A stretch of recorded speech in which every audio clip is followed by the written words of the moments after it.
Singkat saja, pada pertemuan yang ke-82 ini kita akan sama-sama mengetahui daripada komentar-komentar tentang persoalan yang ada pada hikmah yang kelima.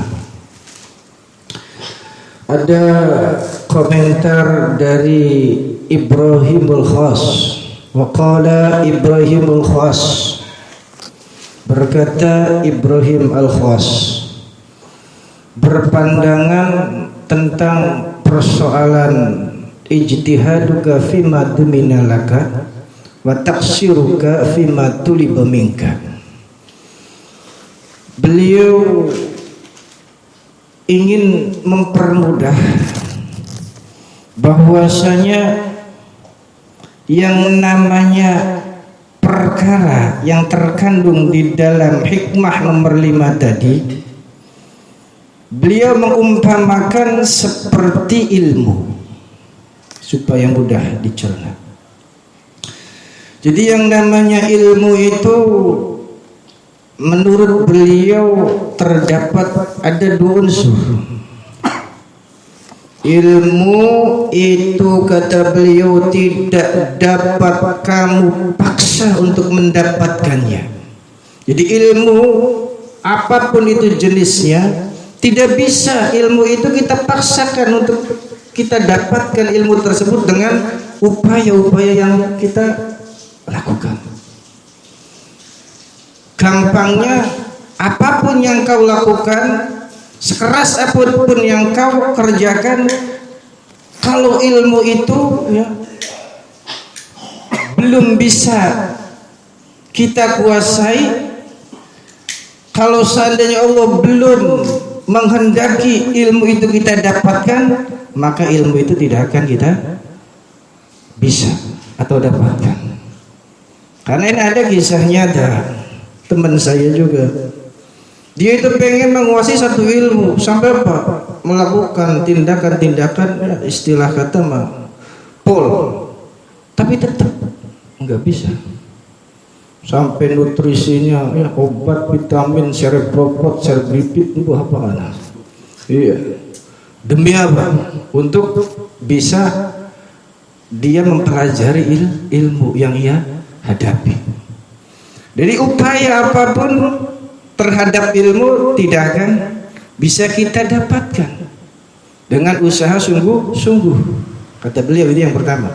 Kemudian yang kedua, usaha kerasmu itu, kata beliau, tidak sia-sia, asal dengan catatan, ketika kita berupaya, berusaha keras tadi dalam mendapatkan ilmu dengan cara yang benar, dengan cara yang sesuai.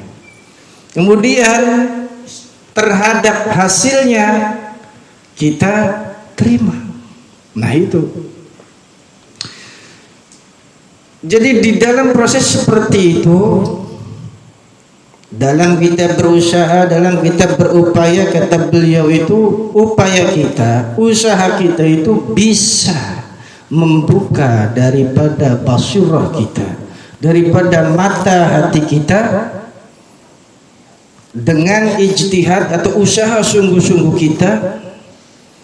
Tetapi tadi dalam mencari sesuatu yang kita inginkan tadi harus sesuai dengan ketentuan-ketentuan yang ada. Kemudian hatinya kita terima kalau Allah Subhanahu wa ta'ala sudah memberikan ketentuannya. Ya artinya kita dengan kata lain, apapun keputusan Allah ya kita yakini dan ikhlas. Nah, sebaliknya dengan usaha upaya yang kita kerjakan yang sedemikian hingga kemudian itu akan bisa menutup mata hati kita, akan membuat basirah kita itu padam, Karena tadi usaha pol-polannya tidak sesuai, kemudian terhadap hasilnya kita tidak menerimakan. Nah, jadi yang namanya mata hati yang ada pada diri ini pada dasarnya itu sama dengan mata kepala kita. Cuma sama-sama dalam tanda petik mata bisa melihat yang ada di sekeliling kita, yang tampak. Nah kalau mata hati, kalau basiro bisa melihat enggak? Bisa, cuma yang dilihat bagian dalam, sir. Nah di mana konon katanya yang dilihat oleh palung hati atau sir ataupun yang namanya hati itu adalah perkara-perkara yang diakibatkan daripada ketakwaan kita kepada Allah Subhanahu wa taala. Nah, dengan kata lain Syekh Ibnu Athaillah ya menyimpulkan berarti upaya kita yang sungguh-sungguh tadi ketika kita berusaha itu boleh-boleh saja. Tadi bahkan bisa membuka basirah kita atau sebaliknya. Nah, bila mana ijtihadnya itu membuat hatinya ragu kepada jaminan Allah, ketentuan Allah Subhanahu wa taala, artinya tidak terima hasil, maka dia akan padam daripada mata hatinya. Nah, di dalam hal ini pula dicontohkan bahwasanya Allah Subhanahu wa taala itu sudah tahu dan sangat paham dengan apa yang kita butuhkan. Sehingga dengan kewajiban-kewajiban kita harus jaga, jangan kendor. Seperti apa sholatnya misalnya, seperti kita apa zakatnya ataupun sedekahnya dan lain-lainnya. Nah, itu harus kita perhatikan. Kemudian terhadap jaminan Allah Subhanahu wa taala seperti katakanlah rezeki, sudah kita kerjakan saja kewajiban kita, kerja saja ya kita buat Allah Subhanahu wa taala senang, nanti juga bayarnya akan datang. Tapi kalau seandainya kita ragu dengan jaminan Allah Subhanahu wa taala atau kita seolah-olah mengajari Allah Subhanahu wa taala yang Maha tahu, maka tanda itu bahwasanya basirah kita telah padam atau mati. Makanya di dalam hadis qudsi itu ada penggalan, kerjakan, amalkan kewajibanmu saja, jangan kau istilahnya mengajarkan Allah Subhanahu wa taala apa yang terbaik untuk kita. Nah, makanya di dalam hal ini Al-Qur'an pun ya, di dalam Al-Qur'an Allah Subhanahu wa taala berfirman, wa'mur ahlaka bisolat. Ketika kita punya keluarga, ketika kita punya anak istri, silahkan ya itu wa'mur, perintahkan tentang yang namanya sholat. Artinya kita ibadah ya, dimulai dari kita, kemudian perintahkan keluargamu, wastabir 'alaiha, kemudian kita bersabar, bertahan di dalam ibadah tersebut, jangan terburu-buru aja seruk loyong ya. Kemudian apa? Setelah kita beribadah, la nas'aluka kata Allah, jangan kau itu meminta padaku. Yang tidak diminta itu apa? Rizqon, berupa rizki.